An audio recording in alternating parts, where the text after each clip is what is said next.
کالذین ھم فی صلاتہم خاشعون، جن کی نمازوں میں خشوع ہوتا ہے، نمازوں میں دھیان ہوتا ہے، نماز توجہ کے ساتھ پڑھتے ہیں۔ یہ ضروری ہے کامیاب ہونے کے لیے، اگر یہ نہیں ہے پھر کسی شمار میں نہیں ہے۔ نماز کا دھیان کیا چیز ہے، اس پر کچھ تفصیل سے میں پہلے ذرا عرض بھی کر چکا ہوں، آج ذرا مختصر عرض کروں گا۔ نماز کا دھیان یہ ہے کہ آدمی نماز پڑھنے کے دوران اپنی دماغ کی سوچ کو زبان سے نکلنے ہوئے الفاظ کے ساتھ چلاتا رہے۔ یہ نماز کا خشوع ہے، یہ نماز کا دھیان ہے۔ میری زبان سے نکل رہا ہے الحمدللہ رب العالمین، دماغ بھی اسی طرح متوجہ ہو کہ میری زبان سے یہ الفاظ نکل رہے ہیں۔ یہ نہ ہو کہ زبان سے رٹا رٹایا چلتا رہے اور دماغ کہیں اور سیریں کرتا رہے، یہ نہ ہو۔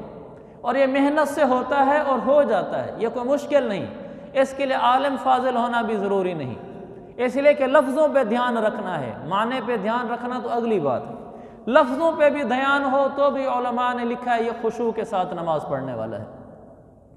یہ کام تو ہم سارے ہی کر لیں کہ ہم اپنے زبان سے نماز کے دوران نکلنے والے الفاظ کے ساتھ اپنے دماغ کو بھی چلاتے رہا کریں، تو آپ کو نماز کا خشوع نصیب ہو گیا۔ ایک ہوتا ہے خشوع اور ایک ہوتا ہے خضوع۔ خشوع یہ ہے کہ آپ کے دل کا دھیان وہ نماز کے دوران نکلنے والے الفاظ کے ساتھ ہو، یعنی دماغ کی توجہ، دل کا دھیان الفاظ کی طرف ہو۔ خضوع کیا ہے؟ خضوع یہ ہے کہ آپ کے جسم کے اعضاء یہ سکون کے ساتھ رہیں، نماز کے دوران ادھر ادھر ہاتھ مشغول نہ ہوں۔ جیسے سنت طریقہ ہے نماز پڑھنے کا، ویسے یہ ہاتھ رکھ کر چل رہا ہو۔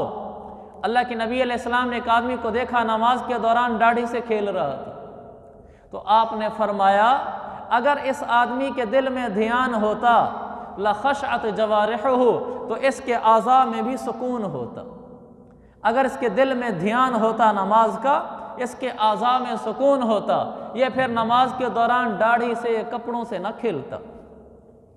تو یہ پہلا کام ہے، جو نماز خشوع خضوع سے پڑھتے ہیں ان کے بیڑے پار ہیں۔